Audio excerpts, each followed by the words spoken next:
Oh, like the YouTube, like the actual YouTube, because you're gonna start hearing it. You good? Okay,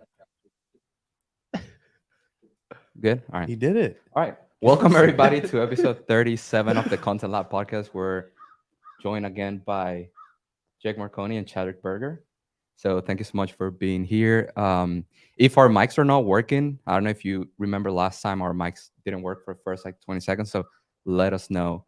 And again, if you have any questions for us, let us know. We have a producer. Shout out to my boy Josh. He's over there, Our boy in the chair, Josh and Godinez. he'll drop the questions for I feel us. like it's Jamie.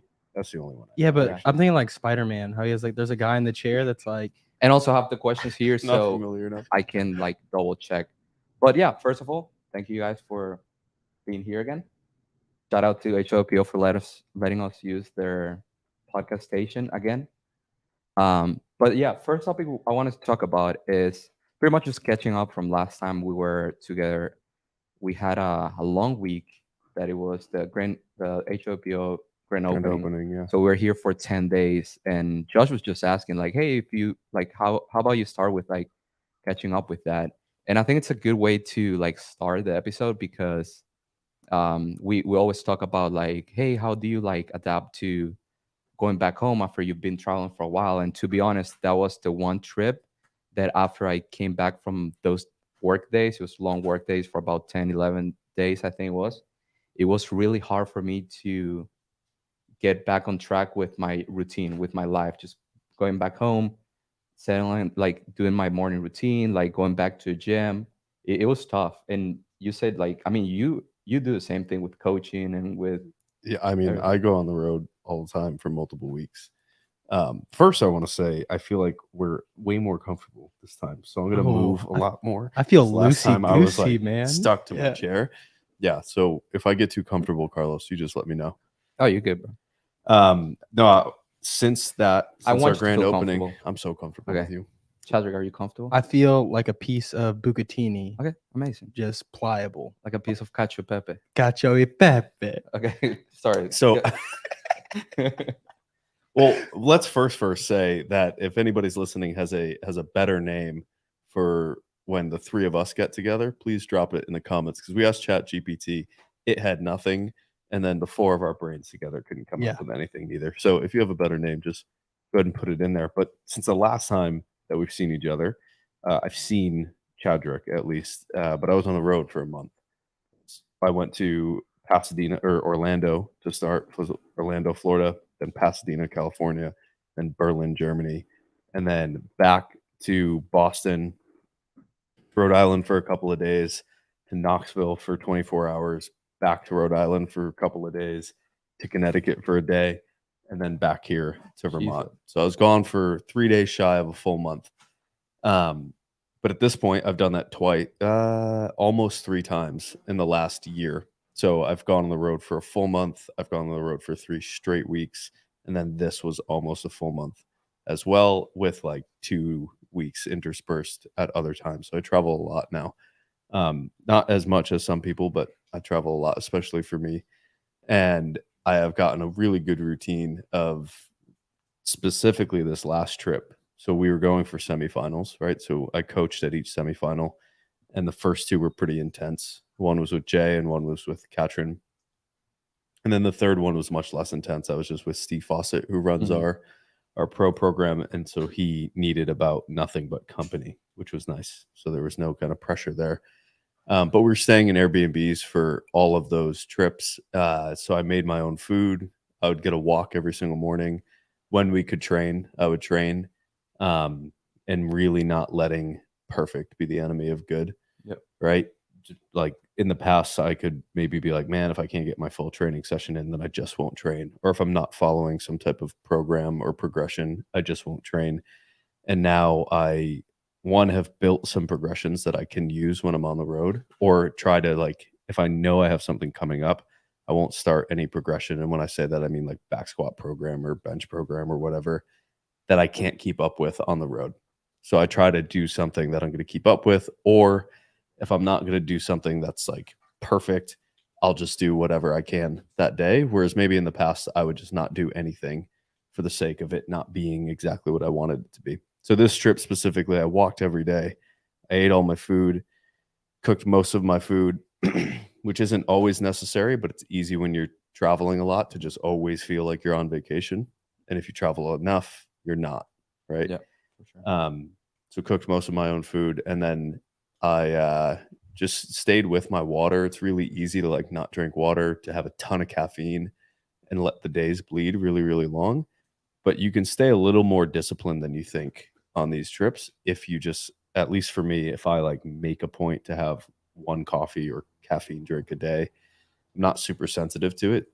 Just easier to keep to one rather than being like, oh, I'll have 2 today and then like I had 4 the other day, or getting down that road of having a ton of caffeine, no water, being super strung out.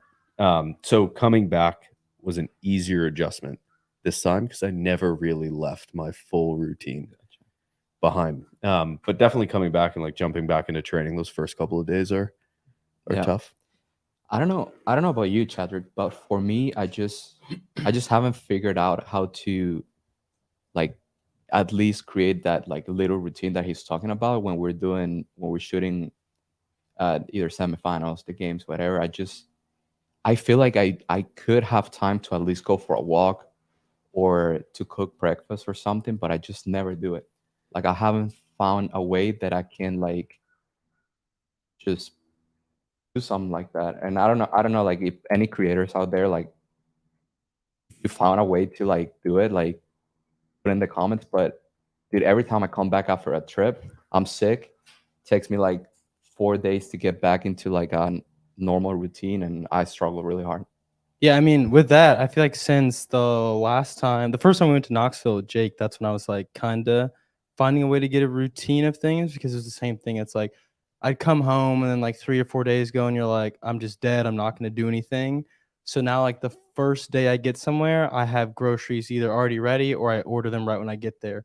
And it's usually something I can eat wherever I go. So I'm like, I get that Thai chili tuna and I get those like the jasmine That's the rice best. I'm things. starting to do that And because I of literally just, Chadrick. I pop 2 of those in, split the rice in half. That's 2 meals of my day. All I have to do is find one more. And I noticed like that kept me on track for eating. And then when it comes to training, it's like, okay, if someone's going on a walk, maybe I can go with them. Or it's like at night before I go to bed, I'll do like the prison workout where I'm just Mhm. like feet under the Push-ups, bed, sit-ups, doing yeah. sit-ups, doing push-ups, doing some air squats, just to like move a little bit as much as I can, but also being like, it's okay if I miss a day here, miss a day there. But really, I feel like, I mean, the past since HQ, I think my routine has kind of been out of the window just from when it opened, because I came here for HQ and then I came back the next week. And then after that, it was like 10 days later, we were going to semis. But it's like I had a trip before that. I went to 2 semis in a row, stayed out in LA for an extra week doing a few other shoots, went straight from LA to Knoxville with you, Knoxville to Vegas, Vegas home for a day, and then to Miami, Miami home for a day, and then now I'm here for 90 days. Yeah, there's a motivation aspect to it For too, sure. right? Like when you're home and in your routine, one, it's just easy because you're home and you're kind of in control. But two, you feel good and like you do all your stuff and whatever. And then when you're on the road, like if you can't really keep your routine, you're not very motivated to have. At least for me, like I'm in the past wouldn't be motivated to have any routine because I'm like, well, it's just like it's not what I want it to be, so I ought to just like throw it into the wind. Or what's tough for you guys, at least from what I witness, is like you don't always have control over your schedule, and neither do I. Yeah. But you'll often be rolling with a group, right? And it's hard to roll with a group and kind of do what you want to do from that perspective. But I find waking up earlier. You guys spend long nights, so like this is not an option for I'm you. not waking right? up But for early. me, I'll tell you I'll that. just I want to wake up sleep a little every bit minute I early, can. and I'll try to get up earlier than everybody else. Yeah. But I And feel just like go that for a will walk. help. Just having the thought of like, hey, I have to finish this edit at midnight because I want to wake up at 6 a.m. and at least go for a walk, or like, I don't know, go to the hotel gym real quick. That might just help like mentally. I mean, And on I that, never do it. And Jonathan in the comments is saying that no sleep, sore throat after an event. It's a real thing, dude. yeah. Every time. Oh, Yeah. I mean, like I said, there are times when we'll sleep. I mean, HQ opening week, it was like there was one night I was going to bed as Harry was waking up. Like we passed each other on the stairs, and he Yeah. was like, he just thought I was like up before And him. you're like, no, We no. got here, and I was like, no, I went to bed for like 24 minutes. You stayed My here, day's right, ending. at the office? I mean, I was here until like 5 a.m. and then I went Was back. it when you were building this table? Yeah, it was this table that took me the whole time. That's what it was. Josh and I built an entire gym, a ton of help. But Josh and I built an entire gym in the time that Chadrick built this table. Hey, let it be known, I was mean- building other things. Josh made a I face. was Why'd you here make that for that. face? Not really. What this- Yeah, Chadrick built this table, and then he had to kind of unbuild it He and didn't do it rebuild by it. himself. Presley and I This were table, helping. no, Presley started the table, couldn't do the table, so then Yeah. I finished the table when I grabbed the impact Yeah. wrench, and I was like, "We're not doing this." And we're putting like the chairs Yeah. and stuff. but yeah, We'll just keep the cameras in your hands and the tools Yeah, out of them. Yeah. absolutely. But oh no, but what I was saying on that, it was that like going to bed at midnight and waking up, like you said, at 6 or something like that. I started kind of adopting that, especially during semifinals when I go, I just need to make something that's good enough for what the purpose is. It's like in the middle of an event, obviously there are going to be some people who go above and beyond, are going to be putting out something every day, like the guy across the room who will stay up till 4 or 5 in the morning to make a video. But now I've just adopted the plan of being like, if I have to push out a lot of content for a brand versus needing, it's different when you need like 1 or 2 things versus needing like 100 photos each day and 10 reels. So it became to the point where I go, I just need to be good enough or have something that's good enough. And then after that, it's like, learn what did I do wrong? How can I be better tomorrow? Make it more efficient, get better content, etc. So it's like each day is a progression of improving from the previous day, but not pushing myself to these limits where I'm not sleeping or not getting in the things I need to do. Because at the end of the day, if I don't take care of myself, like I'm gonna be absolutely. done. And something cool that I just thought about talking, it's like your experience personally with being here, because not too many people know. Again, I don't know if this is a secret, but not too many people know that this was like your dream pretty much. Like when you started content creation, like before you were even involved in the whole industry, you were a big fan of Matt and like what he did for the sport and everything. Yeah. And in one way or another, I wouldn't say like maybe it wasn't like your dream, but you looked up to him, and to the point that I'm sure at some point you thought whenever you were starting, it'll be very cool to work with him at some point. Yeah, right? I mean, that was, I'd say when you start getting into it, yeah, that was like the pinnacle. It was like, for me, I've referenced it all the time, but the Making of a Champion documentary that's on Oh, yeah, on the YouTube, bodybuilding.com. bodybuilding.com or Yeah, it's NF great. Sports one. I was like, I used to watch that every single Sunday, like for 2 years straight. Every single Sunday, it played at least once, if not twice. And then anytime I had rowing intervals during the week, it would play again. Yeah.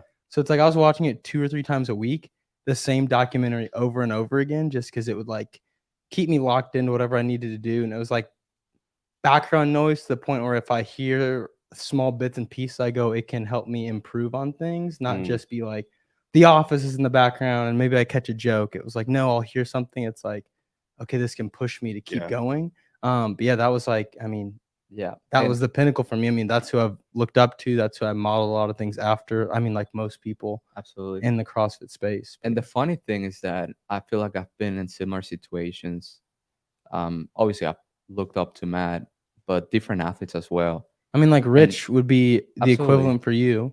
Yeah. But not only that, like what I want to mention is that we want that so bad, and when we have it, it's almost like we don't realize like the whole process of getting to this point, and we don't really appreciate like what's happening at the moment, because it's almost like you forget about it. I don't know, or at least for me, Yeah, it becomes like it becomes I get- normal. I For get sure to the forget point about and it. it's like normal, and it becomes like, it's your job, so you do it, and you're like stressed out, you're having a good time, you're working on some projects that you like, and then you forget that at like 4 or 5 years ago, if somebody would have told you like, hey, you're gonna be doing a podcast episode with 2 of your friends days after you just shot like a whole athletes camp with HOPO, Matt Fraser, Cat, like the best Yeah. athletes in the world, you would have said like, okay, like Yeah. shut up, Yeah. like stop talking because that's not gonna happen. And we're at this point, and I feel like or me personally, I don't appreciate these moments enough. I think it's the same. I mean, I'll have friends who ask me things. They're like, "What's it like being around Kat?" or "What's it like being around Matt?" I'm like, "I don't know. He just picked me up from the airport on Saturday. Like he's just now. It's just like they become normal people, which they are. I mean, I don't know if it's not appreciating it, but you just get to the point where they It go becomes from normal, being yeah. like this esoteric being to just being like a friend that's around. Yeah. And you just talk to them normally, and you hear conversations that you're like, I didn't think we'd ever have a conversation like this. Just the most casual things that occur in life. But I mean, that's just And I think with content creation, it happens so much because if tomorrow they were to tell you, hey, like I don't know who's your number one idol, but I mean, when I got to shoot with Chris D'Elia, like that's I was thinking about Chris. that's D'Elia. like my number one, probably like, I mean, it's up there for top 5 for me of people I'm like, I want to be around, I want to meet, I want to hang with, stuff like that. Yeah. And it's like I've gotten to be with them now 3 times in the podcast studio, you know, go to dinner or whatever, like all these things where they're just now another person. And I think the first time I shot with him, afterwards, I was like, whoa. Like I texted one of my friends and I was like, I can't believe like this just happened. Yeah. I mean, I put up an Instagram post and it was like, what did I do to deserve this life I kind know. of thing after that. And I feel like we'll go through that, and not only creators, but also I can only imagine athletes too. Like if we probably asked Matt, like, hey, what did it feel whenever you were on top of the podium like the 3rd time? For him, it was probably like, oh, it was awesome. Yeah. But if you would have told him 5 years before that, hey, you're gonna win the games 5 years, he would have been like, dude, I will, that will be like the best feeling in the world. I would sell my soul. And whenever you accomplish that, it's again, I'm not speaking for himself, but I'm one of the common denominators I see about us creators that once we get to a point that we want to be, like we almost forget like the process, like the whole journey that took us to get there. And me personally, sometimes I don't realize it, and I wish I would take a moment to like soak it in and be like, dude, what are you doing in school? Like, let's I think keep that. You have to some degree. Like, I don't think that you can. Shout out to O'Keefe. We're using all your equipment. Thanks, Matt. He's in the comments. O'Keefe's in the comments. Yeah, he said the boys. The boys. I think you have to some degree to work in any field at a high levels. Like, you've got to get over the fact that it's cool to some degree, because if you're always thinking about how cool it is, like it's tough to do your job that way. Yeah. Right. You have to have some level of being measured about it. And so I don't know that it's not appreciating it. It's just it becoming normal. You're and right. Then you becoming somebody who does that job. Because I think when you, at least in my experience, when you meet people who are really good at stuff like in CrossFit, via CrossFit have been able to meet other people who are at a high level in other things. A lot of them, when you speak to them about how cool it is, how good they are, they brush it off. Mm-hmm. And at first you're like, oh, are they being falsely humble, or are they just being super humble? And then you get good at something, right? And so like with you guys with photography, somebody's like, oh my God, you're so good. Like, I can't believe what you do with your camera. You just be like, thank you. Yeah. I appreciate that, but it's just normal. And I feel like it might be too that we're always thinking about what's next now. Yeah. Right. Because everything's now always thinking on the about it, it move. might be just like the natural process of like, I'm here, but I don't want this to be like the end of my career. Like, what's next? What can I do next? So you kind of like flip the switch, and you always want to achieve more, like learn more, get better, right? So if you get too stuck in like, oh, what I'm doing right now, it's like my dream. That what's after your dream, right? Yeah. I mean, you guys also can't do your job if you're fanning over whoever you're absolutely shooting. I mean, on that, it's like I've talked to like Justin about that, and I've talked to even like Andrew, like our boy Andrew, shout out Andrew, about taking a moment or taking a pause every shoot I do. It's like the thing, you ever seen the movie Secret Life of Walter Mitty, when he's set up with the snow leopard and he has his camera and he's like, are you gonna take the picture? He goes, sometimes like a moment is so beautiful, or I want it to be a part of my life, I don't let the camera get in the way. I've seen that clip. It's like and I do try to do that every event, even if it's just a moment. I'll be like, let me just put this away for a second, look at what's happening, appreciate what's around me, and then I feel like it helps me focus Then you actually go back to work. on what's happening. But yeah, I like to do that quite a bit. And then on the other side of that, it's that whenever I meet people, I refuse to act like a fan. You ever. can't. It doesn't matter who it is or what they are. I'm gonna go up and talk to them like they're a friend. Like I've not like I've met them before. I'm not gonna be casual, but I'm gonna go up like they are someone within my circle. Just another person. That you imagine going Introduce. to- How are you doing? to Because imagine- I got that from when I met Louis C.K. the first time. I saw him in the airport. And someone was asking for pictures, and he's like, I don't do pictures, but I'll give you 5 minutes of my time. And everyone else walked away because they're like, they didn't care. They didn't want to actually talk to him. They just want the quick thing for Instagram. Yeah. And I'm like, 5 minutes with Louis C.K.? What are you talking about? Yeah. Like, I'm in. Yeah. I'm all the way in. So I think a lot of that is, Did you sit and talk to them for 5 Yeah. minutes? That's I'm cool. like, that's what I do now. I go up and I'm like, let me go have a conversation with this person. At the end of the day, usually they get to a point where even they may just follow you on Instagram or they take your number, but now you've become someone they see as an equal, not someone who's not that fans are below the celebrity. But as another But you person, put if you put yourself in as a fan, you're just a notch you're a Absolutely. down because they're like, transient person. they just want me for a transaction. They don't care about me as a person. Imagine showing up here the first time to shoot any of the athletes here and going like, hey Kat, I'm a huge fan of huge fan. She'll be like, oh, wait a second. Yeah. Like, what's happening? Can we take a photo? She'll be like, wait, are you here to like record this workout? Yeah. Work? Yeah, or, right. Yeah. Right. So, and that's I mean, I feel like most people do that very well though. Like you realize like it doesn't matter like how famous or how much legacy this person has in the sport or in, whatever they did as business, whatever. They like you have to still be professional. It's your job. Like at the end of the day, like it's You've it's got to a be a job. Yeah, professional. you got to be There's professional. so many famous people that I think I could run into, and I would have no idea. As in, like, you wouldn't know who they. Not even. They would just be another. Like they would walk away, and somebody would be like, "Did Oh. you know?" And I'd be like, Yeah, especially now I don't know. with how social media is. "Yeah, Like, I'm like, there's so many people that have 10, 20 million followers, and you're just like, I don't pay attention." Yeah. Yeah. Josh is concerned that the shades are making too much noise. Casual setting, man. I'm wildly uncomfortable in this Josh, chair. what's the best? Oh, yeah. The best name so far. Best name so far is Tres Leches. Tres Leches. Oh, I like that. Wait, is it 'cause we're like 3 different shades of milk?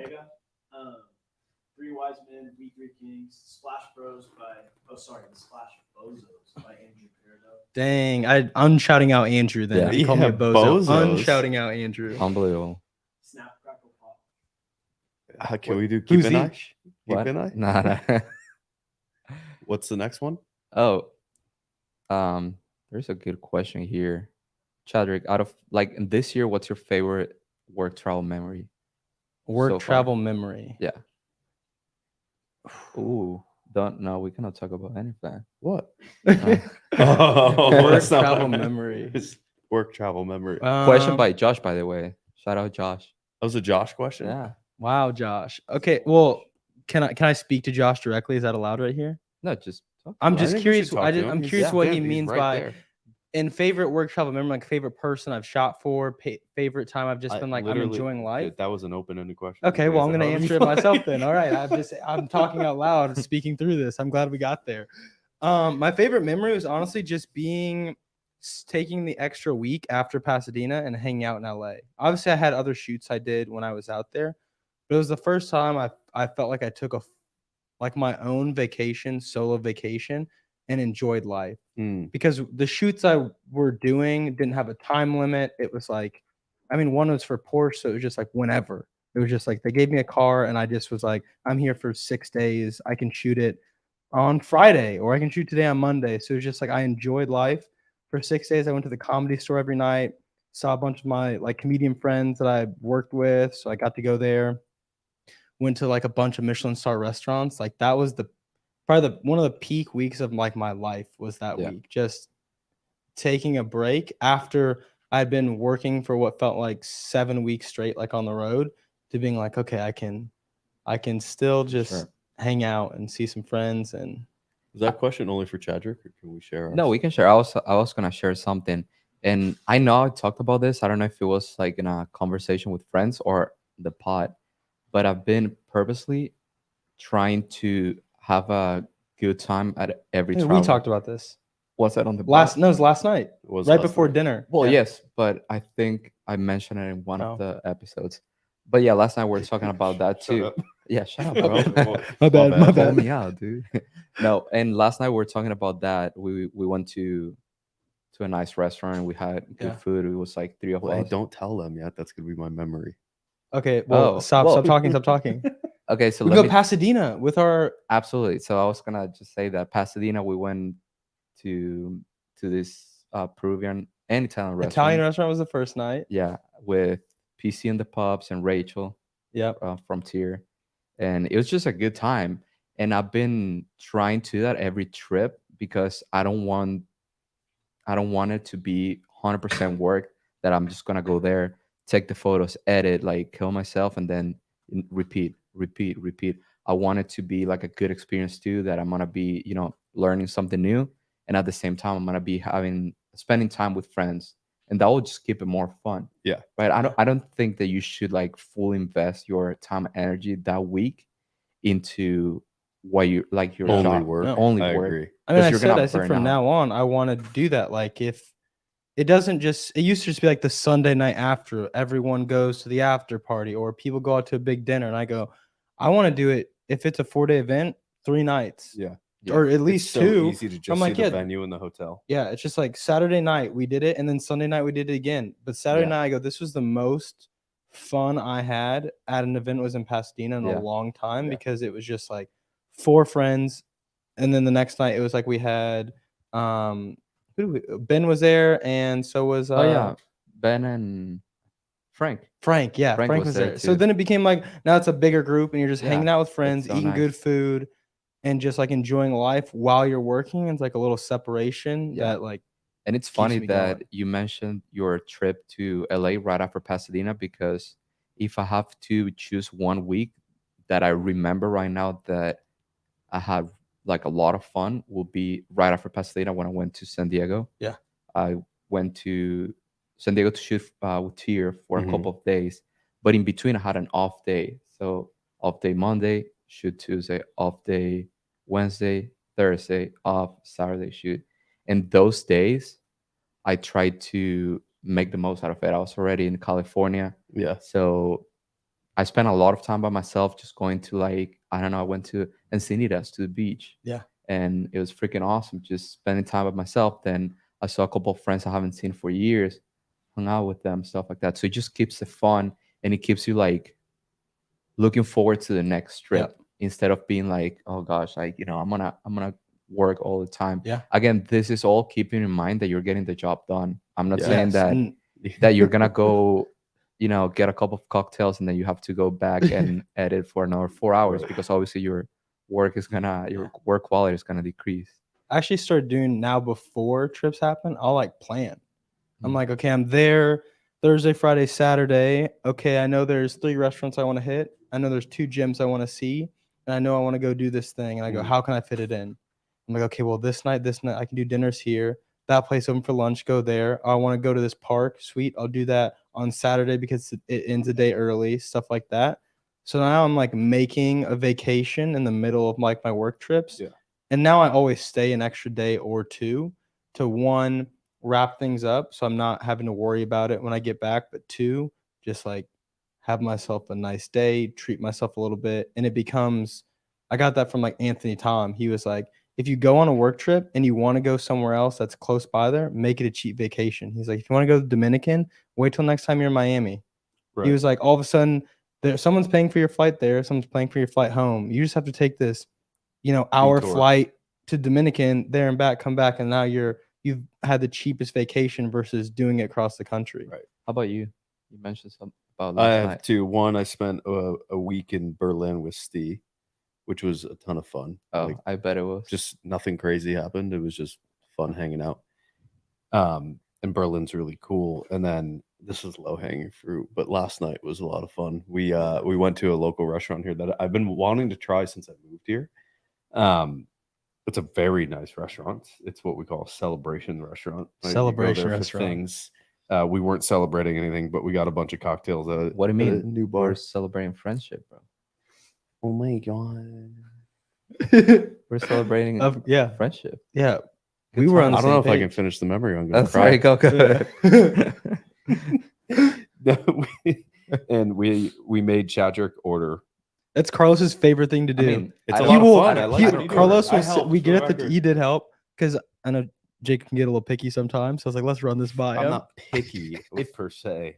if I'll eat Health anybody, anything. conscious. if anybody's been to dinner with me, I never choose like my meal. I wait for everybody to order and then I'll order something that somebody else ordered. Every time I order, like I see some of the menu, I'm like, oh, I'm gonna order this. I regret it. Yeah, but now he doesn't even do that. No, I He don't. looks at me and he goes, closes his menu, pushes it in the middle, goes, you can do it. So last night we got Absolutely, because he knows. honey Dude, he's a rolls, chef. honey rolls, shrimp, which he said they were from the lake, which surprised me. I didn't know we Lake had shrimp. Lake shrimp. Nice They lake. they were still good. They were good. He didn't fried get the ribeye. fried head cheese. Head cheese. Yeah. That was really good.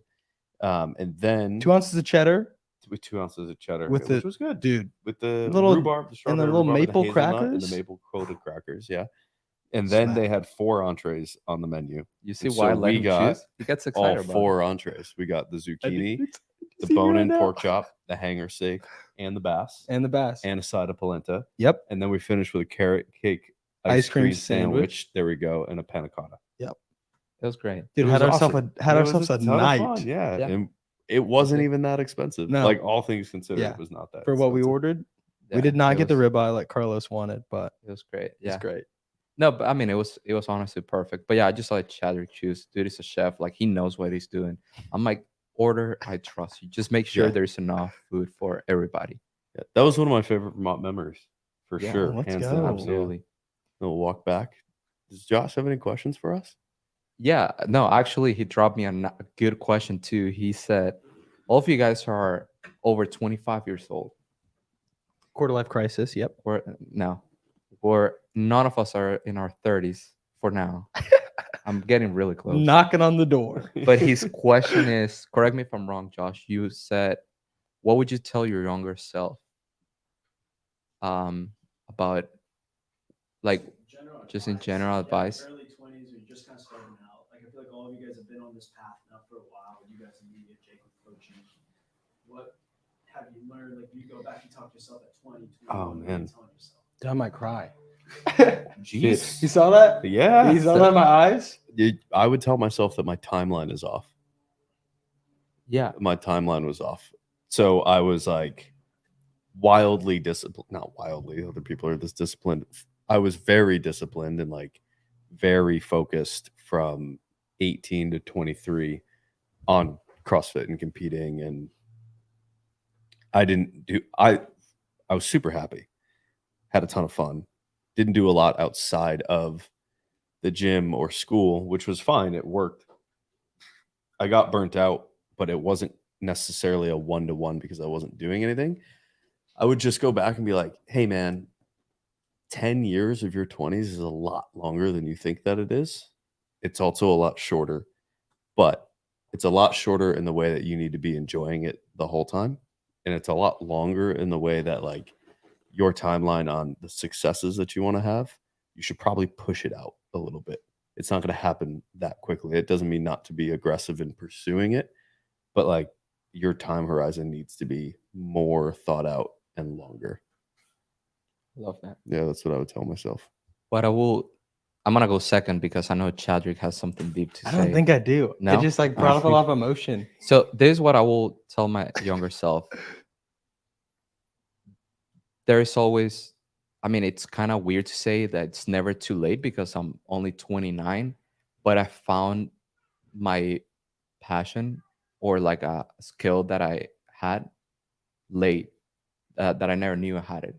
How old were you? 29. So when I was 20, 21, you would have told me that I was going to be a photographer. I would have been like, what are you talking about? I'm not going to be a photographer. I was in college. I was playing golf. My plan at that moment was probably turn pro. worst case scenario, just do something different. But photography was never a plan, and I posted something about it. Like it was never a plan. I didn't even know I could like take good photos. I mean, in my mind, I'm like, oh, everybody can take a photo, like what makes a photographer somebody successful? Like, I don't know. Like, I didn't know anything about that. I knew that I wanted to have my own business, but I didn't know in what. And people ask me all the time, like, oh, what inspired you to be a photographer? What inspired you to chase this career? I'm like, I didn't chase this Mm. career. It kind of like fell in my lap. It just happened out of nowhere. Like, people are very close to me that have known me for years. They're like, how are you a videographer right now? Like, what happened? I'm like, I don't know. It just happened. Yeah.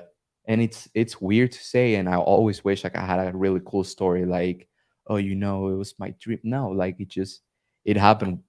Just for some reason, I started taking photos. Somebody's like, oh, I like your photos. Can you shoot my family, or can you, take photos for my gym? And then more people like started supporting me, like, hey, I think that there's something good here, like, can you do this and this? And then just kind of snowball from there. So I will tell my younger self to just be patient, that you're going to find something that you really like. Because if I go back to when I was 2021, I don't think I was very happy with where my life was headed, because I remember feeling very lost, especially when I started CrossFit, because it was my senior year of college. I think at that point I was 21, and I knew golf wasn't an option. I wasn't enjoying it anymore. I wasn't playing very good. It was my senior year of college. It was just, I knew it was over. And my life evolved around that. Like, since I was 4 years old, that was everything I wanted to do. So what am I going to do now? I always like being competitive in some way. And I'm like, what am I going to do? And when I had Heber on my episode, I told him that same story, and that I watched one of the CrossFit movies, Mm-hmm. the 2015 movie, that actually we're talking about it yesterday and today, because Scott won that year. Yeah. And that's the epic year that Matt finished second with the Yep. the The big kettlebell kettlebells. deadlifts. So it's like a very iconic year. Like, people remember that year. And I remember watching that movie, and I'm like, what is this? I love this sport. And just the whole, like, everything, like the video behind, like the production, everything just kind of like got me. And I was like, I'm gonna start doing this sport. Obviously, like, I never thought I was gonna like go to CrossFit Games, but it was a good way to keep me competitive and doing something new. So I feel like my life almost like started again when I started CrossFit, Mm. because it was a good flip from being a college student to now you have a different life, you have different friends, you have different mindset, you like different things. And from there forward, just kind of evolve into what's happening right now. So that's what I'll tell my younger self. It's like, just be patient. Something good's gonna happen. And I will tell myself the same thing right now. If at some point I'm like, hey, I'm 29, I'm about to be 30 years old. Like, is this gonna be your life in the next 3-4 years? Just be patient. Something will happen that will, make a path into something new, something that it's gonna fill me with more joy, and it'll be, another chapter of my life. My turn. Yes, sir. Honestly, I really don't know what I'd tell my younger self. I mean, there's so many things for me. I feel like I've changed careers 4 times. Like, I was a chemical engineer, then went to nursing school, and then now I'm doing this, and everything just kind of like layered on top of each Yeah. other. So I mean, really, it's just like while you may have a plan, it's probably not going to go the way you think. No. And even within that, it's like it's going to be okay. Like, you don't need to be the thing everyone tells you to be. You can just kind of go through life and find your way. I mean, Especially with what we do. Nobody tells us, oh, you should be a photographer or a videographer. no. Like, in fact, I feel like most creators, they chose to do this because people were like, oh, you need to be a lawyer, you need to, work in an office. They're Yeah. like, no, I'm gonna do something different. And they kind of started doing this. Yeah, I think that's the case with a lot of folks who have success, or just a lot of people's story in general, is like the thing falls in their lap. yeah, versus seeking it out. It's not. They're not seeking it out, but like they have a thing, they lose the thing, and then something else kind of comes up that they happen to be a little bit good at from the jump, Mm-hmm. and that's enough motivation to like chase it. No, I think that's very accurate for most things. You don't. I think there are few people who Shout out to Eric who's listening right now. who started off. Shout out Eric. Castaños? Yeah. Our Yeah, I boy. think there are few people who probably it's like that would be a child prodigy most of the time. Is Yeah. where that occurs. But back on telling my younger self something, I think it's just it'll be okay. I think that's it. Doesn't matter where you're at right now. Doesn't matter the worries you have. You'll figure it out eventually. There's nothing that you can't conquer. There's nothing you can't. Carry on. I was like, there's nothing you can't conquer. There's nothing you can't make your way through. And in the end, you're going to do something you want to do, and you're going to do it well. Yeah. I read a lot of biographies. I also read a lot of like business books or self-helpy books. I haven't read a self-help book recently, but I feel like so many of them, autobiographies, not as much. Still, sometimes the stories are reverse engineered and very manufactured, right? So like a business book's a good example where they'll be like, this is the process that we follow at X company, and like we do this and that and this and that and this and that. But if you went in and practice, it wouldn't look quite like the book looks, right? Only in hindsight can they like assign all these chapter titles to shit that they do and be like, no, this is exactly our process and this is why that works. And it rarely works the other direction where like you meticulously and thoughtfully plan everything out. And you could write a book on it before you even do it Yeah. or while you're doing it. And I feel like life is a lot the same way. So when you listen to somebody's story, and they're telling you the story and they've already lived it, there's a lot of gaps that they fill in that sound much neater than they actually happened, right? And they skip a lot of things. And like, so the timeline makes sense and it sounds like maybe Yeah, not cohesive, easy, right? But it but sounds cohesive, yeah. exactly. And then you get this idea of like, oh, life does not feel very Yeah. cohesive. You feel like you're different. I don't think we're really different. I think that most people feel that way. It's just the stories are cohesive. But for me, it's been, I mean, nothing has been, not to harp on the cohesiveness, but nothing's been like a gap for me. Everything's always been like a, I don't want to say smooth transition in the next, but honestly, relatively smooth for me, where it was like, while I was finishing engineering school, I already knew I didn't want to do it. It was like, okay, what can I do? Okay, I want to work with kids and I want to still use the function of my brains in the world of STEM. So science, technology, engineering, whatever it's going to be. I was like, Thank you for defining the word for those listeners. in case those listeners don't know.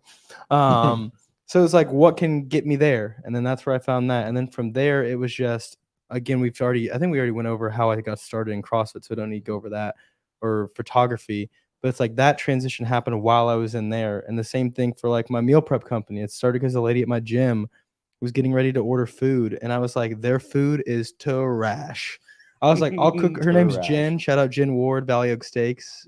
Great lady. But she was like, obviously I'll let you cook for me. Sounds great. I won't get them. Made food for her.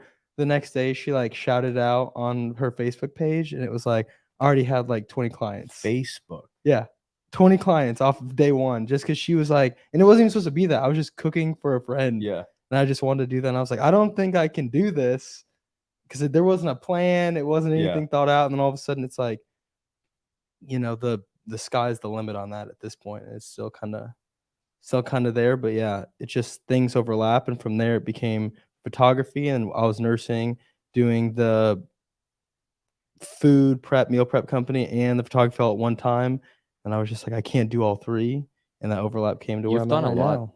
in 26 years. I've done a lot in 26 years. We don't need to go into the depths of it, but I've done a lot in 26 years. Yeah. There's stuff before We that. couldn't do that on this podcast. No. Gotta keep it. Yeah, definitely we can. But I mean, yeah, I feel like you've done a lot too, and I always say like you both are very mature for your age. Like you just have like a. I told you yesterday. I'm like, I have a feeling. I don't know about this, but I have a feeling that you used to hang out a lot with like older cousins. My or something. parents are old as fuck. Yeah. Can I swear on that? Yeah, absolutely. Okay. Sorry. My parents are really old, considering how old I am. And I think that played a huge role in it. And not only are they You older, have older brothers too, right? yeah, Siblings? 45 and 55. Yeah. And I'm 26. So like, yeah, I've just always been around folks who are older than me. For sure. It's weird because I would say the opposite of that is why. Like my parents were really young. Like I think they were like 19 and 21 when they had me. Which forces you to be mature. Yeah. Yeah. I mean, they like when So I you come either around, go my one mom. way or the other. Yeah. Yeah, my mom will be on the phone with like her mom, so my grandma or whatever, and they'll be like, "Uh-oh, boss man's in the house," because they know I'm just gonna come in and just rip apart whatever's happening. I'm like, "Why aren't the dishes done? Why is the insurance paid? What's going on here?" Like I'm Chadrick like, does this all the time. I'm on everything, and that's why they call me like boss man around the house. And I think That's it's the same thing. Just like them Marconi, being so young led me into that. are you still writing? Yeah. You are. Yeah, I How's haven't that written going? anything in a while, but I write a lot to myself, even like not just journaling. But did Josh just feed you this question? No. Oh. No. I just remember last time we were talking just- about that. He's smiling a lot. Why are you smiling? Why are you smiling? He needs to write more. You need to write more. I guess I need to write more. I've written a good amount of stuff to myself, like not just casual journaling, just like pieces to myself. But yeah, I am on the road. I didn't much. So, I've moved this mic probably 40 times just as people have been watching me. Just had to put Yeah. that out there. Well, I mean, we're people. why We do can you move? I'm gonna, you know No, what? but I'm gonna stand up for a second. nice legs? thank you. If you're listening on Spotify, he just stood up and his legs are fantastic. Hey, I really appreciate that. Okay, so We gotta finish this episode. Let's go. back to the writing. Why do you write, and what makes like what's the feeling after you write something? Oh, this sounds so corny. I've always written to make sense of the world or things, right? Like it was just naturally what I was drawn to. I think it was one of the things in school that was like the first thing that I was nice, been right in the mic, was capable of doing. Like I didn't understand math. It's not a beer. What'd you say? It's not a beer. No, No, it's it's a water. polar seltzer. Can we say their name even though they don't sponsor the pod? No, can No free ads. no free No ads. free ads. I gave Polar like 2 seltzer. free ads so far, but Polar seltzer. yeah. I wish I had a more buttoned up answer. Other than that, I like it and it seems to resonate with me. And sometimes when I share it with people, they like it a little bit too. So on that, like when you said, make sense of things. I write a little bit, but oftentimes the only times I actually write are when it mostly came from when I was at the hospital and we'd have like a tough case or experience like a heavy loss. You are really good at writing. He is, yeah. That one post after one of my episodes. Who was the episode with? I don't remember Was who the it episode. Carly? It might have been Carly. I think it was Carly. I think it was his episode after Carly, yeah, because it was about being vulnerable and Yes, he showing wrote- both sides of who you Dude, are. I'm telling you, he wrote a post that I was like, "What are you doing right now? You need to be doing this more often." It was Writing? like really good. Yeah, he is Yeah. very And good. it's a side of Chadrick that I've never seen ever. Yeah, that stays in my journal, my little Maya Angelou, 2 birds, Yeah. whatever. Is that posted your personal account or? That's on. I think I collabed, so it's Okay. on both. I know it's on Undeniable Media, but I think it's on both. And if you want to look for it, I think it's like a black and white It's a photo. black and He's- white photo. sitting I'm down. holding my rig in between my legs. I'm like split out on the ground on the field at Yeah. Viking Stadium. Yeah. Yep.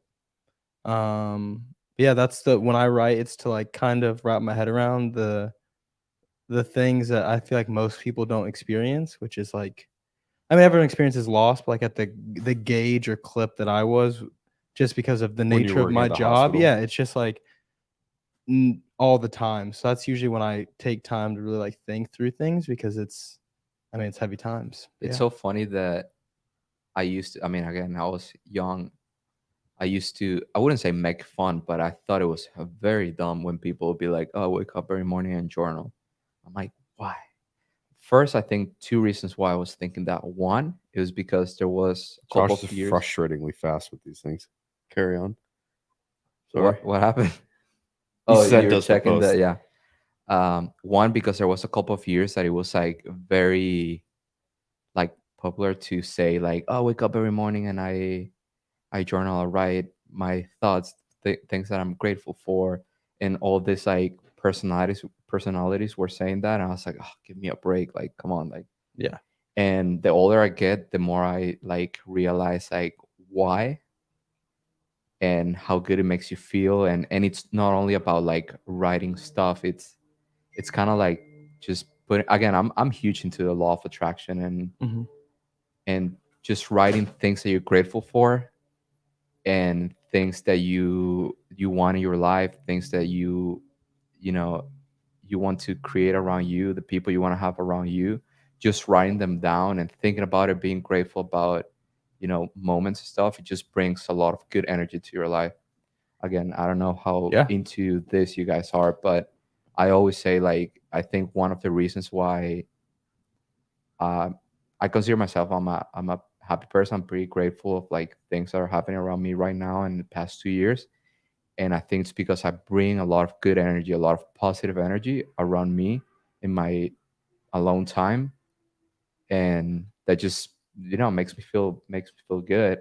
Again, there's moments. I'm not saying that I'm always riding Yeah. that wave, because there is moments like I was telling you, after HQ I got back and I wasn't like writing anything. I was kind of like sad. I wouldn't say sad, but just like In a lost. lull. Yeah, like Yeah. what's Just happening.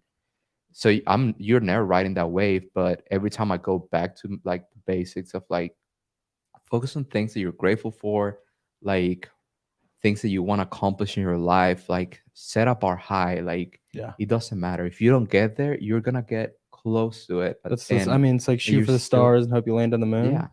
Or is it the And opposite? that really personally helps me a lot. That's what it is. Shoot for the Shoot for the moon. stars. Shoot for the stars. You might land on the moon. Yeah. And That's what it is. Yeah. there's some things that have happened in my life that I'm like, how? And I think it's because of that. I mean, one of the Yeah. reasons that like I just bring really good energy around Yeah. myself. I mean, that's like the law of attraction thing. I've started. Again, like I really only journal when I need to wrap my head around something. But Josh, can you put your phone on? Oh, I've started writing down or putting never mind. in a the one big thing I want to accomplish, or I'll text one person who I think I want to be a part of it. I mean, most recently, if we can pull in the law of attraction on this one, I said I want to fully produce a comedy special. Like I've done camera op that'd on be them, sick. I remember. and I mean, I texted Eric, and it was like, "How can we make this happen?" 'Cause it's like I want to do that so bad, and like that's a big one where I'm like, this will be like a mark of something I'm around a lot. I enjoy a lot. I've been a part of in pieces here or there, but I haven't gotten to do the full thing. And it'll take a while to get there, and it'll Yeah. take someone to like trust that it can happen. But I think it can happen. So Yeah. if you see a comedy special coming Josh has from a me, I'll question peek. for us. What is it? Question to the group. Okay, so best, you guys have spent a lot of time together. Best Carlos story, best Jake story, best Chadwick story. The I'll- question. Do you want me to repeat the question? Oh yeah, repeat it. Josh's question is that we've spent a lot of time together. What is the best Carlos story, Jake story, and Chadrick story? I'm gonna start with that. Not really a story, but something I've seen from Chadrick that it's just cool to talk about, and then we can talk about like an actual story. But I remember Chadrick in 2021, I think, just being like this guy that was like shy, kind of like Carlos thought I was weird. on like no, just like somebody learning, just in that learning process, that you can tell that he didn't know what he was doing, but he was willing to learn and willing to ask questions and stuff. So the growth that I've seen from 2021 Chadrick to 2022 is starting to like do more projects, like growing, and people like respecting his work more and more, and just learning and learning. And then to the Chadrick in 2023, it's really cool to see how in 2 years you can accomplish so much. And and people think sometimes that we've been doing this for a decade. Like, No. oh, how did you end up getting there? I just started, uh, taking some photos last year. Like, it's you see, and back to talking about Carly, she posted something like in 2021 or 2020. It might have been 2019. she went to Wadapalooza as just to like help out, and she Yeah. was using her camera on auto. She didn't know what she was doing, but she was just trying. Yeah. And I mean, now it's somebody that a lot of people look up to, and we're talking about 3 years, Yeah, not Right? that much time. so it's pretty crazy the things that you can accomplish in 3 years if you set those goals and you like keep your head down and work. And you're gonna have to sacrifice a lot of things because this is not a profession that you can like. I mean, there is no really a shortcut. And even if you try to say a shortcut, at some point you're gonna go back It'll to be a flash yeah. in the pan. Yeah. yeah. That was So also an episode of the Making of a Champion Yeah. documentary. In case you guys are curious, you like that? Tying it back in full circle with Nice. Chagdrick Berger. but I guess that's not a favorite story. But you start and then I'll keep thinking about I was really hoping you'd start because I can't really think of one. Chad, your favorite story. What? Okay, when I'm define a story. Define the word story for me. Like a memory? Story A typically moment has a in beginning, time.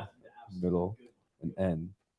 Often they're set up. Can I get the Rising Latin root? action to climax, Is it falling Latin, action, French, resolution. Old Norse? My favorite story. I don't know if I have a favorite story really.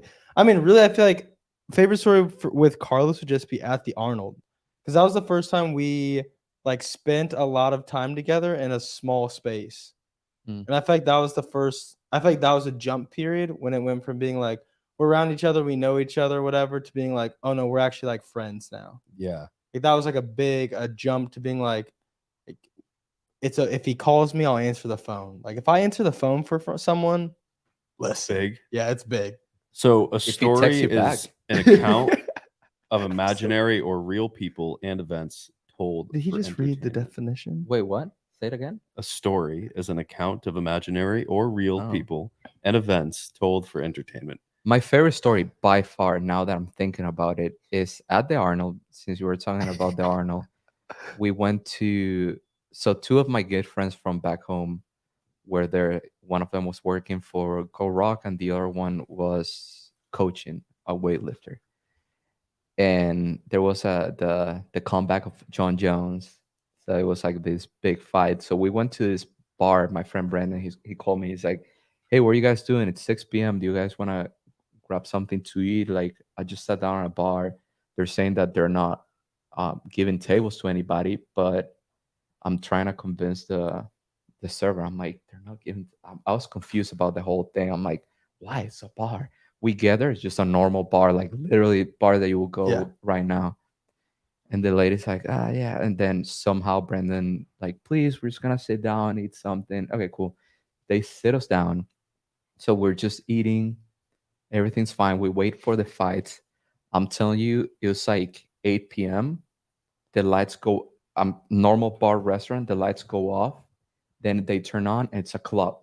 Dude, like full DJ. DJ. We like can't a walk middle to of the dinner? dude. We A- can't walk to a the DJ bathroom. sh- Yeah. a And you're DJ like, got it. showed- I a- realized why you weren't giving tables. like a DJ showed up, all the lights went like off, and then you see like the DJ lights, and then we're like, what's happening?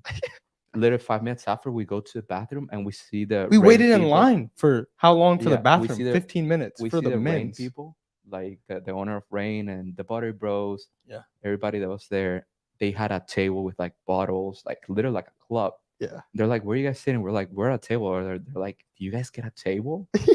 Like, I get it. People are paying thousands Yeah. of dollars. Wait, Like, did dude, you we get just the wanted bill some and it was wings. like- No, Oh, we didn't okay. get a no. We just we No. wanted some wings and a couple of drinks, like a super So you normal. just accidentally got a table? Accidentally, we went to a club and we were at a table. Yeah.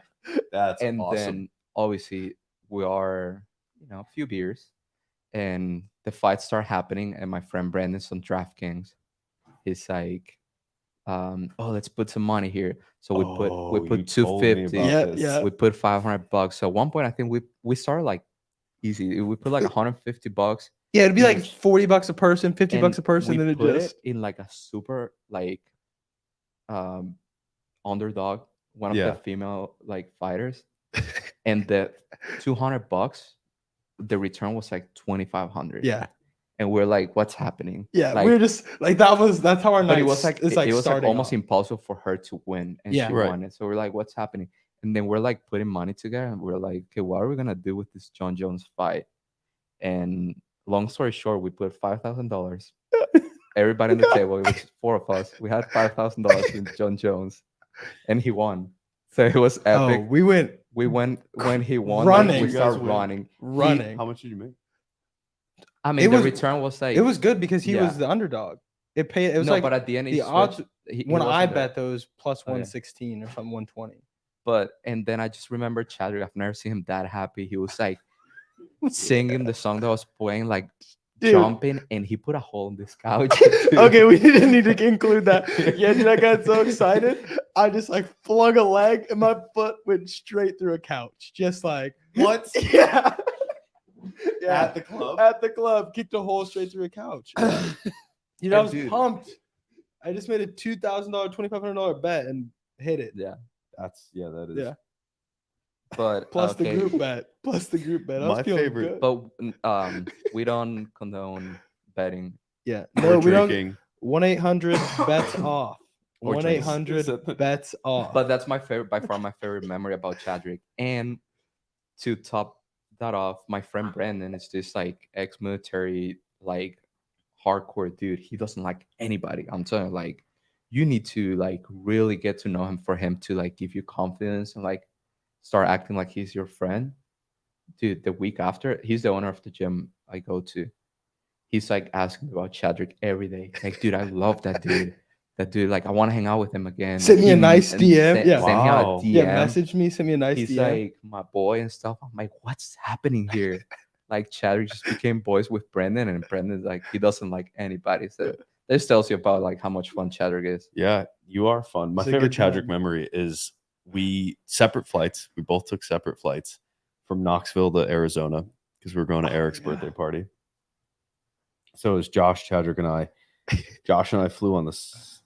We didn't fly. No, we all met We all in three took Arizona. separate flights. Chadrick and I left from the same airport. We get there and it's late, and we get to this hotel on like the Strip in Phoenix, Arizona, and it's a fine hotel. Chadrick got it with all his points. Dude, I was Gold. platinum at the time. I was platinum at the time. But you're gold now. Yeah, I'm gold now. Bump me Anyways, down. we get into the hotel and the AC is not working, and it's not that hot. Like it was hot. Don't get me wrong, it was hot, but it was passable. And it was like 2:30 in the morning, so we're waking up in a few hours anyway. It wasn't a huge deal. And Chadrick, I'm so tired, I just want to go to bed. And Chadrick was like, I'm calling the front desk, and I was like, well, let me see if I can fix the AC. Chadrick got so upset that I wanted to fix the AC that we were seconds away from trading blows. We almost got into a full-fledged fight in this hotel room because I wanted to try to fix the AC, and it just came back on. Out of nowhere. Like peak of both of us being upset with one another and starting to yell at each other, it clicked back on. Yeah, you should. I mean, the best thing about And- hotels is putting the AC at 62. Agreed. And then the story's not over. It actually lasted for a couple of days. Story's not over because then we went to bed and What? Yeah. What did you do? It's 2:30 What did you in the do? morning. I always ask before I do this, and if O'Keefe is still listening, Was that he in can Phoenix? hold on. Yeah, Yeah, it's okay. in Phoenix. He can confirm that I even did this with him. If O'Keefe is still listening, please confirm that I did this. I always ask to put on white noise if I'm sharing a room with somebody. And this one night at 2:30, when I wasn't being my best self, I didn't ask Chadrick.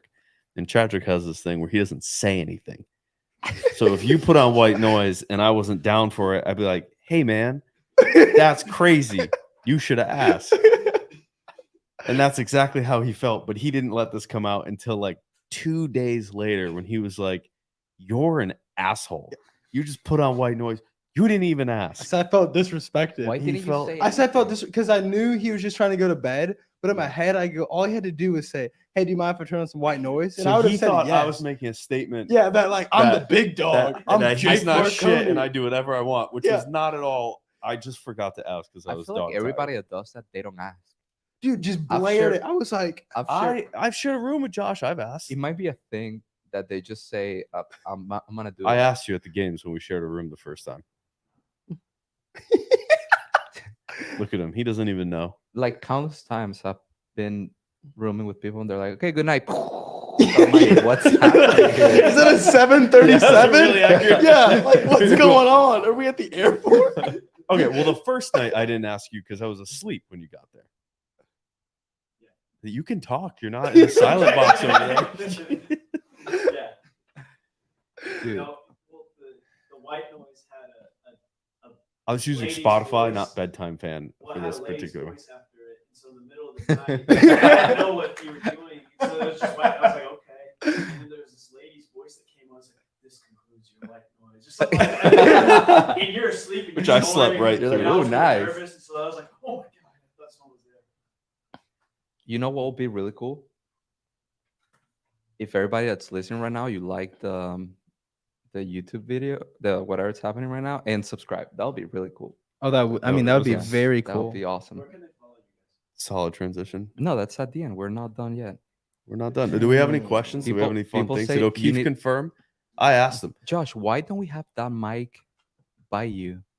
Yeah, So we. you can that would have been the That easiest sounds like thing. one of the creators' problems. Gosh, It sounds Well, like the podcast because- host problem. what Zombie just said. Josh needs a mic, and Josh there is doesn't need a one mic. right there. That Watson I mean, is it's a hot. faithful listener, huh? Oh, dude, he's awesome. By the way, He did ruin one of my shots at semifinals, but it's okay. think it I'll was- forgive you. I think it was his mom made like the best Oh, he make the Cookies. cookies and in whatnot. Pasadena, Yeah, he did and yeah, we smoked those. breakfast cookies. Yeah. Chocolate chip muffins. We're off the rails, man. We are off the rails. We're off the rails. I like being off the rails. Yeah, no, absolutely. I mean, we started talking about betting and 1-800 and- bets off. the Content Lab 1-800 podcast. bets off. If we were a band, this is Josh's question. Oh gosh, If we were a band, who would be the lead singer? I think Carlos would be the lead singer solely Agreed. based on what he looks like. Agreed. He looks like a lead singer, you know, does. and we know the type. you know that when people ask me I think what's your dream when you were Josh, whenever that's gonna happen, me. you need to like pull down the like the cuff. So when people ask me what, gosh, I think we're never gonna. it sounded like a goat. Do it. What? When people ask me what I wanted to be when I was a kid, it was by far just like a rock star. And to this day, that's like the only thing I'm like, oh gosh, I wish. But see, if you're the But lead the older I singer, get, you the- can't play guitar. I mean, you can. Yes, you can. You can, but you can't. What do you mean? You can, You but can. you can't. He's not gonna be the lead guitarist and the lead singer. What do you mean? We're a big band. We're not We're No, three we're- people. we're like not a- the Atomic Leafs playing we're at like the local dive bar. No, we're like Was the- the Atomic Leafs a made up? No, I saw the leaf right there. Yeah, so And- it's a made up. Yeah, it's a made up I just band. like I'm not familiar with the It's Atomic Leafs. it's a made up band. we're I a saw the three-man leaf. band. We're like an alkaline trio. I'm the Okay. I'm Matt I'd be the Skiba. drummer. Dang, here's the thing. I thought I'd be the drummer. No, you're definitely a bass player. Yeah. Here's the thing. Slap Here's the it thing. too. Here's the thing. I You go. slap it. I Or go. the sax. Here's the thing. Slap I go. it the bass. I want to be the drummer, but I knew I was a bass player, and I knew that was the thing. I could see the saxophone too. I'd be into the saxophone. You would be into the saxophone. Somebody's Okay. asking bass. what's our zodiac sign. I'm a Pisces. I'm a Libra. Libra. Dude, are you a Libra? Whoa. Yeah. Oh my The Libra God. brothers. You guys like What's your when's your October birthday? 7th. connected. Ah, Yeah, mine's the 18th. I know. I The didn't know 18th. it. I'm Yeah, the 18th. March 18th. my brother. What Tracy? What are you asking? I don't know anything about like. The Wait, Zodiacs? Tracy asked me that before. Actually, Who's Tracy? Tracy? You asked me that before. Tracy? I remember she asked me that before. If it's the Tracy, same can you tell Tracy- us why you're asking? Tracy, are you This is Tracy that fun I know, being live. Tracy? Tracy, please tell us why you're asking. Yeah. Would you have guessed those signs for us? Hmm. That's Do a we good wait one. until she responds in silence? Josh, do you want to grab that mic and see how it sounds? Oh yeah, because I remember I just looked at my DMs and it was her. Oh, I had business cards, and when I got them made, I went to pick them up and I looked at them and I go, these, like in my head, I go, these look horrible. And they're like, how are these? And I go, they're wonderful. Thank you so put your much. headphones on. And I first. paid my, $150 for my business cards, and they were the worst business cards I've ever seen. And then she was like, what's your sign? I was like, I'm a Libra. That's where we went. Is that from why there. he doesn't say anything when he's upset? I do but say I know things. you enough now that I see it in your face. I paused for a second. You'll see me. Yeah, you'll see. Hello. You'll see me hold it Can in. you? Yeah. Oh, Yeah. you see now Josh has a mic. Now we need like a more professional setup that he can switch. Like he can like Do the switch a camera Yeah. that points at him. Well, now we would need one back here, The Content Lab Studios coming soon. right here, Yeah. right, Yeah. yeah, right there. What's your as like an outside perspective, what's your favorite thing about like creators in the industry? Like what do you look up to, and like when you go to competitions and stuff? Like you're friends with a lot of us. Is there anything that you're like that you really like respect, or like what's your favorite thing about the content that we The create? content creators. From a work perspective, I respect the way that you guys you like work super fast, right? And I feel like that is an industry specific thing and an event thing. You don't see that everywhere else, right? To like deliver photos or videos so quickly. Well, and so like what the different sports to hop on that, it's like they'll just shoot JPEGs. They're not editing anything. Right. Like the NBA, they just all shoot JPEGs and they toss them, they roll. They're not. They have perfect lighting. I'm not too, gonna so, like, mention I'm not gonna mention the brand, but arguably the biggest brand in CrossFit, their photographers shoot JPEG. Yeah. Just because of Speed. yeah, Yeah. for speed. They don't- I mean, the JPEGs they on shoot like cart after every event, the car goes to car runner. Somebody's editing, post, Done. repeat. yeah, They'll do small correction if they have to, small tiny things, but that's it. and then yeah. But No, this- I the work ethic is it's low hanging fruit to say that I respect, right? But it's something that I respect, especially from a creative perspective. Like when you guys are creating and you're doing it so quickly, and like you mentioned, like you look at NFL and you look at NBA, like you can't differentiate people's photos. no. There are people who rise to the top, but they typically rise to the top because they have unique access, Yep. not unique photos, Yeah. right? Whereas in our space, like I can see a Carlos photo and be like, that's Carlos's colors. I can see a Chadrick photo and be like, those are Chadrick's photos, or Carly or Vic or any of those. Yeah. And to do that quickly is very impressive.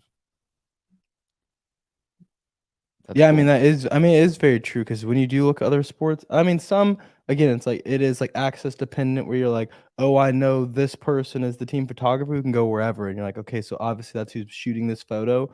We only So they know have that unique because photos. of it's the team and the situation. Right. But if you again, if you saw a photo of a random thing on the internet, you could be like, oh, that's Carlos's photo. Versus them, it becomes like a wash of knowing.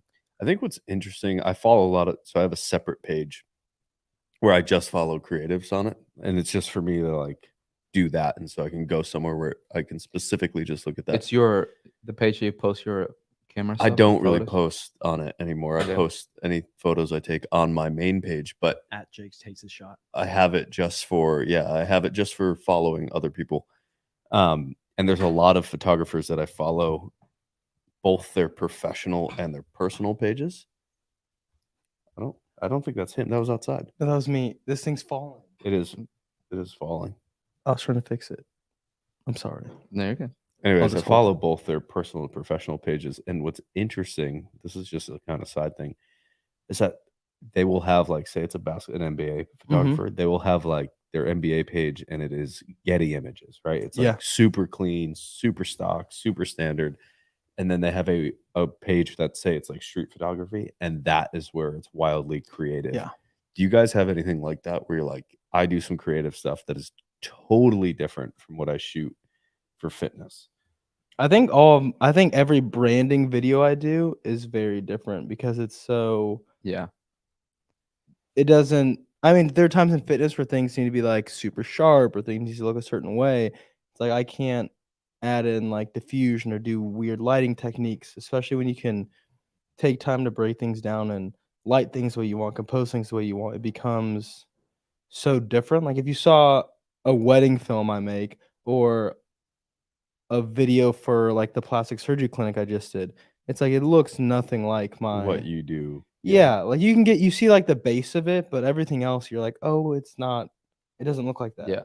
But looking at creators outside of the sports industry overall, it's like my favorite thing to do, Mm. because you can learn so much from the way they expose things, the way they compose images, their colors and everything, that it just gives you a different perspective of like things that they see, how they light stuff, like how they use like angles and stuff. You're like, oh, this is really cool. How like next time I'm gonna shoot some stuff, I'm gonna apply some of that like Yeah. as an inspiration.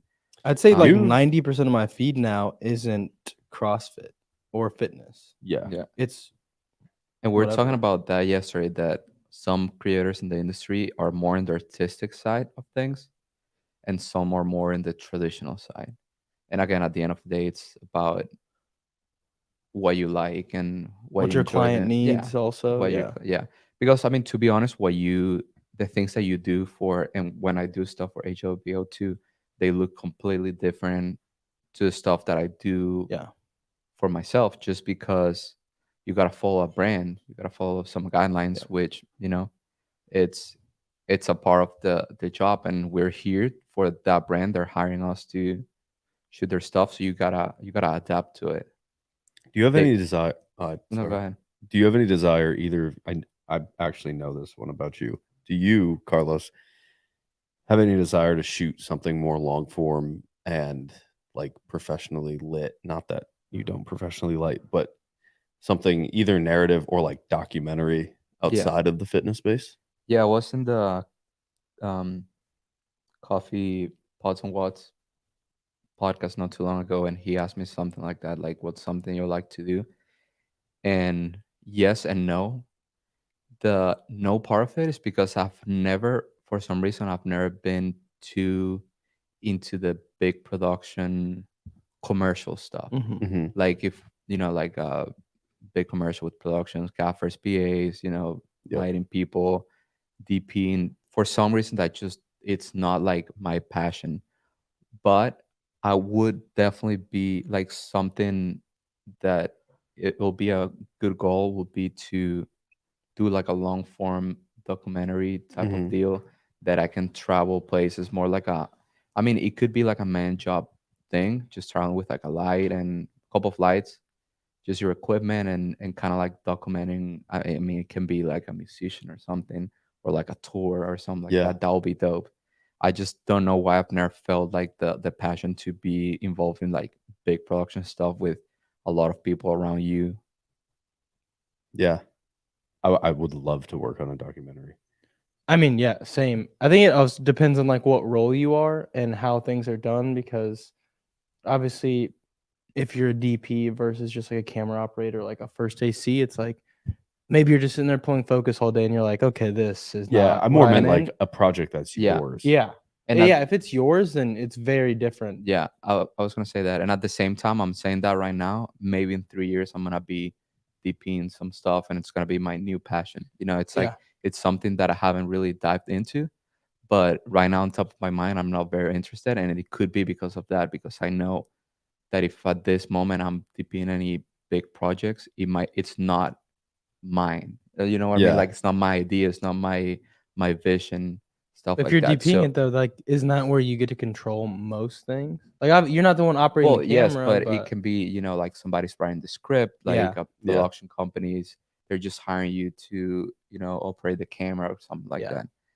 But um that's one of the things I was like very excited to be this week here for what I got hired.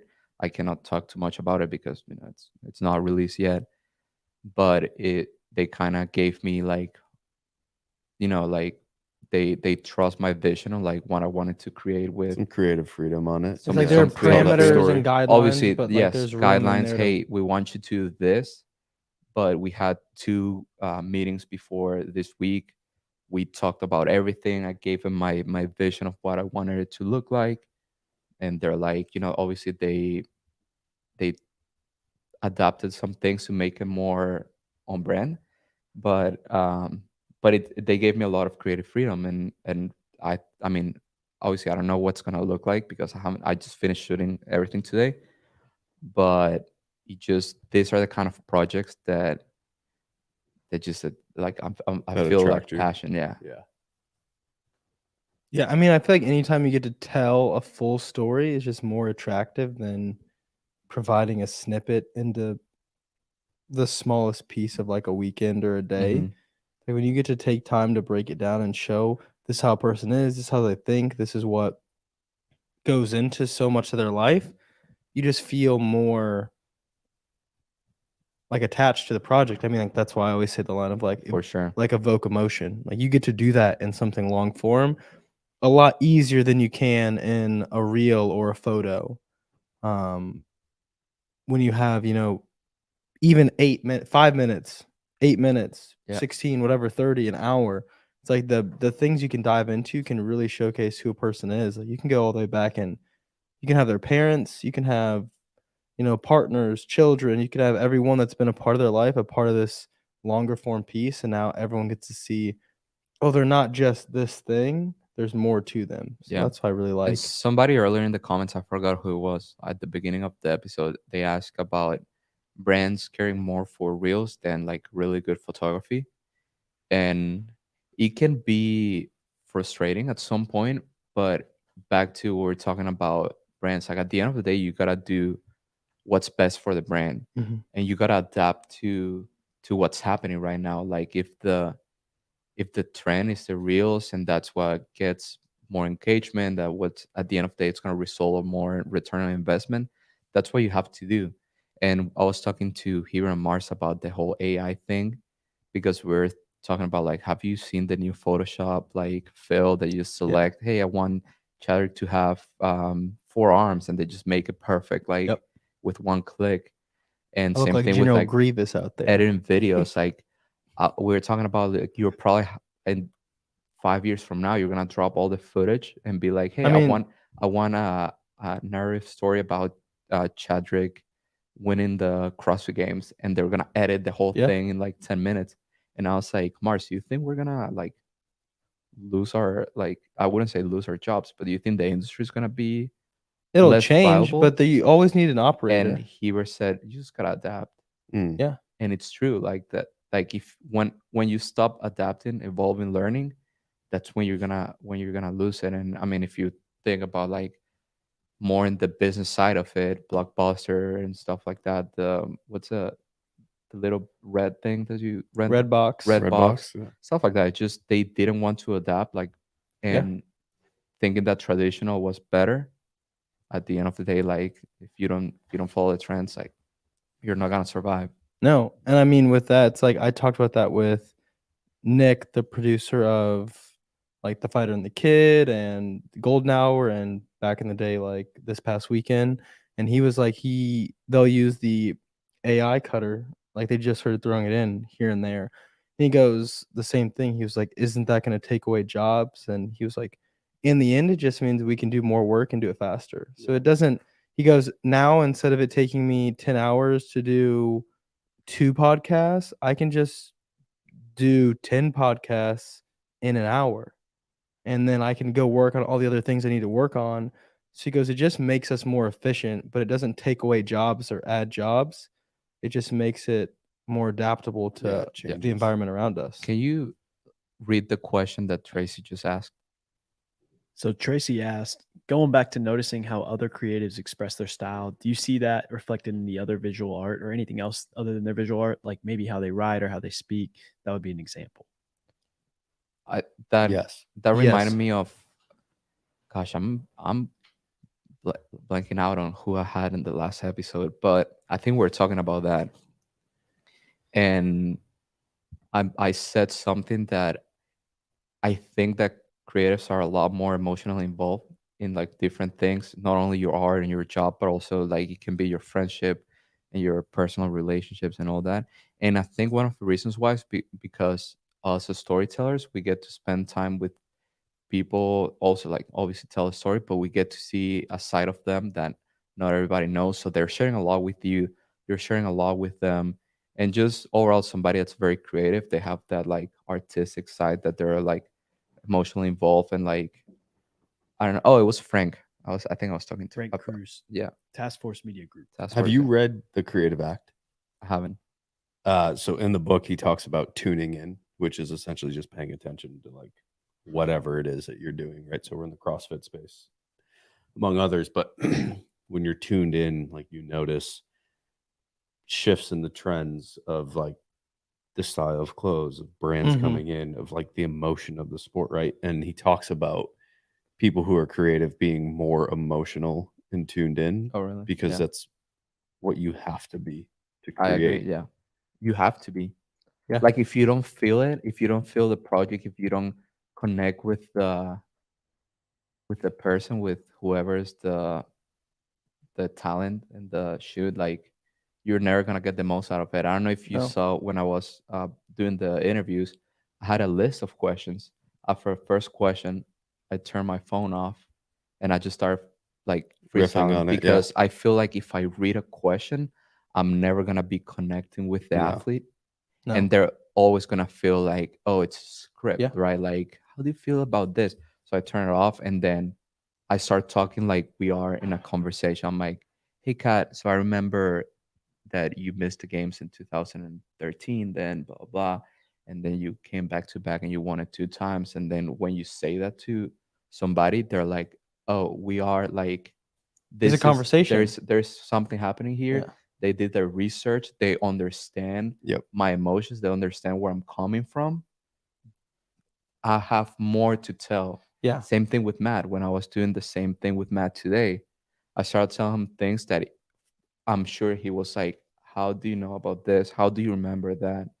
And that made him feel so comfortable. Presley was telling me, she's like, I've never seen Matt talking like that. Like he was so like open and free. Mm, And I think one of the reasons because I gave him that space, I provided that space that like I understand what you went through.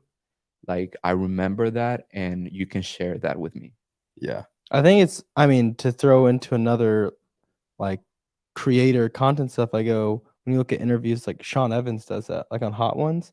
Oh, I love He that dives one. into things where it's like they didn't even know, He's like the most like they don't researched even person. remember the things that are he's talking about. And Yeah. it's like if you can get there, that's why his interviews are so great, because you get to see a part of these people that when they go on other interviews you don't see, because the other interviews are just like, what do you do for a living? When did you start this? How did you know Yeah. you're going to be good at this? It's like, 100%. It's just generic. it's yeah. yeah, it gets played out. But if you learn how to connect with people, it's game set match. And it goes back to the sensitivity thing. Like you have to be a relatively emotionally in tune person Yep.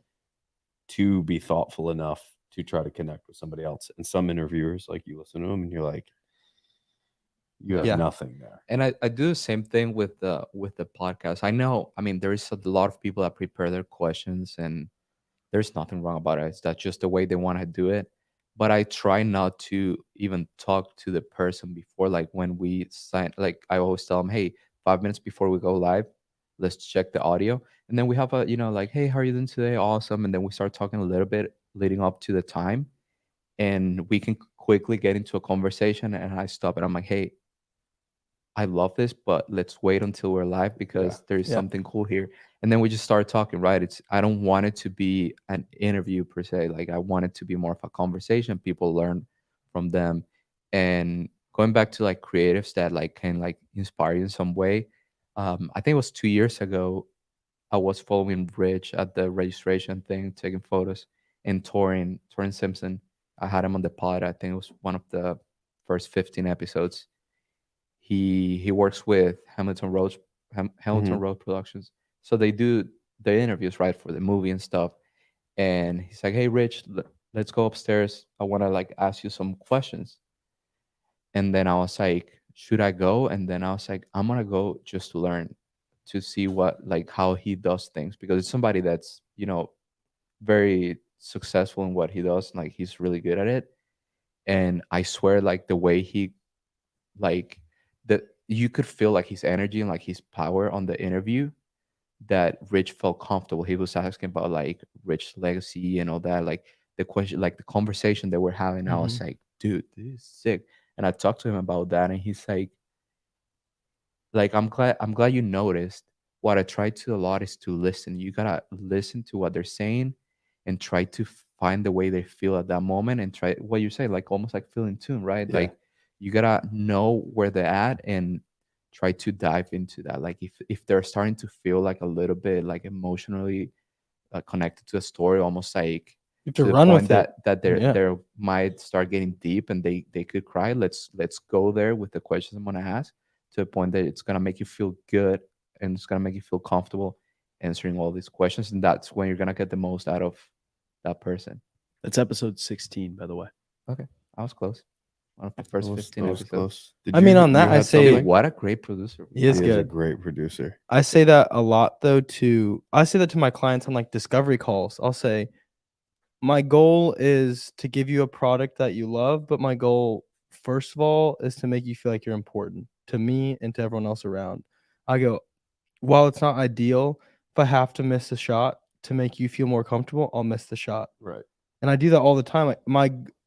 At the end of the day, I want to make you feel like you're seen, like you're known, like I'm doing my job well. But at the end of the day, I want you to walk away and know that I cared about you more than I cared about what the project was. Right.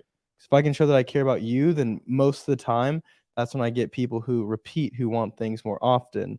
And it's that connection that like drives you to find something where you get into a groove of getting more business, but also creating better things. Because now these people feel like you're a part of their life, not just around whatever they're doing. Yeah. So it doesn't matter if it's a wedding or a brand, whoever's there. Like the first 10 minutes, I usually only have my camera up. Like, let me get to know these people, let me interact with them, let me know about them. And then I always try to make someone laugh. And that was big for when I find people that are a little bit more reserved. I mean, the first one that pops in my head is like Mal. Like, she's pretty reserved to outsiders at first. But I noticed as soon as I could get her to laugh, it was like I knew it was game over. Yeah, I was like, oh, she now I can opens get her to keep going. And then it was like, okay, keep going on whatever we need to get out of this interview, make her laugh again. Okay, let's keep going. And it was like, if I could find those little moments to make her have that, I was like, now the content is 10 times better than what it could have been. Yeah. So when you guys are creating and doing any sort of media project, how important is research for whatever subject is going to be? So say you're going to go with Rich or with Matt or something. Are you looking at old stuff that other creatives had produced with them? Or I know it's a little different than a podcast, but how important is kind of that understanding of like some of these deeper cut stories that might not be super popular whenever you're shooting? I wouldn't somebody? say that I go back and look at other creatives' work on that stuff. And I No, but wouldn't say I think it means being prepared for like the project, like doing some research on the athletes. And it's like in my mind, it's like going to a test without studying. Like, yeah, you're destined yeah, to fail. you're gonna like wing it. You're gonna, fake Yeah. into make it kind of deal. Which you can probably still create something okay, but if you want to make the most out of it, I mean, you have to do some research and be prepared. That's one of the when I'm talking about like law of attraction manifestation. Like I try to like visualize myself like in that position, like me, um, doing whatever task I have to do and doing a good job and stuff like that. And that just kind of like mentally prepares you for that scenario, and it's gonna make you feel more comfortable. I think one thing I try to do is I oftentimes won't go outside of things that are already interesting to me. So I wouldn't go shoot. Oh, I can't think of something that would bore me right now, but I wouldn't go shoot something that bores me. I won't do it because I know I'm not going to make something that I'm proud of. And if I'm not proud of it, then I know it's not going to be something that the client likes or whoever I'm shooting is going to enjoy it. So I usually try to limit things to work in avenues that I have a connection with, whether that's like chefs and restaurants or fitness or sport, like all those things. Comedians a lot. And now it's like I'm finding myself doing a lot of in the world of like the medical field, just because like that's something I've done. And even people who have me documenting like behind the scenes of like their surgeries, because they know they're like, you've seen these things, you know what this is. We feel comfortable being vulnerable around you, and it's okay because those are avenues that I'm able to help with or I have knowledge of. Like the last one with Cass, she had got surgery down in Miami, and it was like there were times post-op where we were like figuring out what each medication was, or like when to take them, or is it okay to take this and this and that. I was like, I know all these things, so I could just like help her as a friend while also documenting things, and it became like a better relationship where at the end of the day I go, there are some things in there that I know were phenomenal content, but there are also a lot of things I didn't get on camera because I was more worried about taking care of her as a person than I was about making sure that the vlog looks great or behind the scenes looks great. But then that just means next time when I shoot with her, she knows that she can be comfortable with me. She knows that we can have a good time together. She knows that I have her back on things. And now when the camera's in her face, she's not going to be uncomfortable. She's going to know that I'm a friendly face, not someone she's going to be scared of. And then as that progresses, the content just gets better and better. So it's like it's like a long haul thought.